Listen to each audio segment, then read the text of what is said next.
Hey guys, Matt here with the Armada Sawdust Company, and today I am going to be putting together an unboxing video of the Dewalt 12-inch double bevel compound sliding miter saw. Item number DWS779. I got this from Home Depot in June of 17. I think I paid $379 for it. It was on sale with free shipping, so didn't feel like I could pass up this saw at that price point. Just wanted to say real quick why I got this particular model. First off, it was time. I'm replacing my 10-inch Ryobi that it served me faithfully for a number of years, but the guard is busted on it. And the main bearing is starting to get a little noisy, so it's time. Also, my father-in-law has this Dewalt saw, and I've used it a couple times, been real impressed with it, so I thought I would spend the money and go for it. I bought the 12-inch. Yeah, it's big, yeah, it's heavy, but I wanted the increased cut capacity. And keep in mind, I am not a professional contractor. I am just a hobby builder. So what you're going to see over the next couple of minutes is a bunch of different angles screenshotted together, and hopefully you find this video helpful.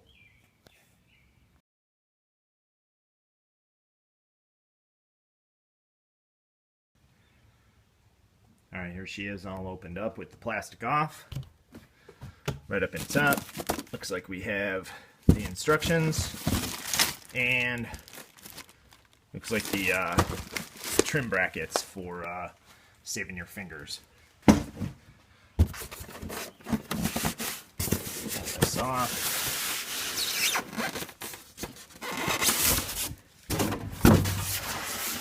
Well, here she is. Let's keep digging it out. Well, here it is, all pulled out, fresh out of the box. Couple of initial impressions. One, it's packaged really, really well. Got a nice thick styrofoam, both top and bottom. You can see this is the top one that I needed to pull off. It was really wedged in there. Took a little bit to get it out. I'm a pretty big guy, so it looks like the sliding mechanism looks like it's protected pretty well with styrofoam. All of this is obviously easy to pull off. Throwing some trash out here.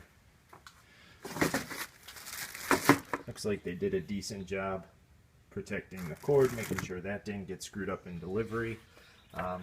Looks like it comes with a contractor grade general purpose saw blade. So I'm going to check that out and have some more packaging and blade protection. So here we go. I'm going to go back to the time lapse and have some fun, see what's going on with her.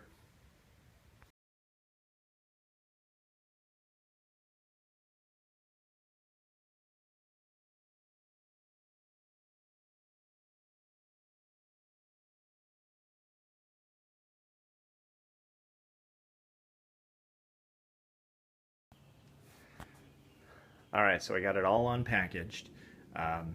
First thing, again, big. This thing is a monster, which I'm really excited about because it's going to have some really good cutting capabilities.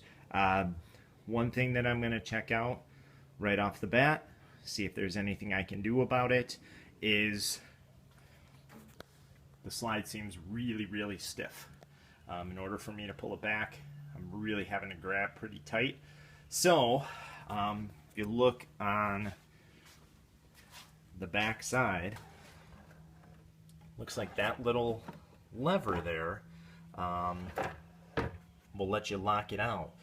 But it's not locked right now, and I am still having a heck of a time sliding back and forth. So it just seems to stick right on the edge there.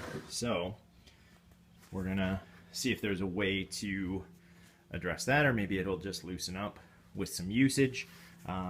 Maybe they just make these things to a really tight tolerance. So we'll find out. Figured out the problem on the slide. So here we go. First thing, there's a little adjustment screw right there that you can make short work of with the enclosed tool. Loosen that up a little bit, you'll get a much smoother sliding action.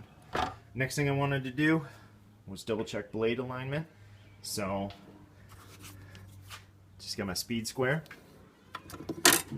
held it up to the fence, sat nice and tight to the blade. You'll see that for yourself right there. No gap, good thing. Same with holding it up and down. Everything looked great. Now I am expecting it to move around a little bit just as I break it in, but so far so good. Alright, I didn't show any of the cuts that I did, but here are my overall initial impressions, subject to change based on use. First off, right out of the gate, pretty easy to figure out how this thing goes together. Aside from the little hiccup with the slide and figuring out how to adjust that, everything is great. Blade came nice and square. Also decided to do both some straight cuts and some miter cuts. As you can see, pretty darn good. I'm happy for fresh out of the box without spending any time truing it up, calibrating it, whatever you want to call it. I'm calling it good. It will definitely do everything that I need it to do. I am going to spend some time with this guy here, getting to know this tool a little better. Also going to work on either getting a proper stand for it or making one, so I don't have to keep moving it around. A lot of pluses to this one, including the price point. The only downside that I can see right now is overall size. Both the dimensions, floor space that it takes up, or the weight of it. If you are somebody who has some back problems, anything like that, this isn't something that you're going to be picking up and moving around. Other than that, I really can't see anything wrong with this thing. It's an absolute beast. So hopefully you found this helpful. Enjoy.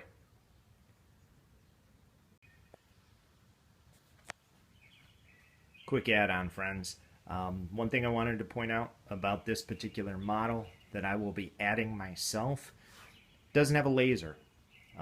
You will have to do all of the lining up either by pencil or by your eye, just figuring out where it's gonna fall, which is pretty easy. I like to line up my cuts that way anyway. I've never really taken the time to true up my laser sight so it falls directly on the line. I'd rather do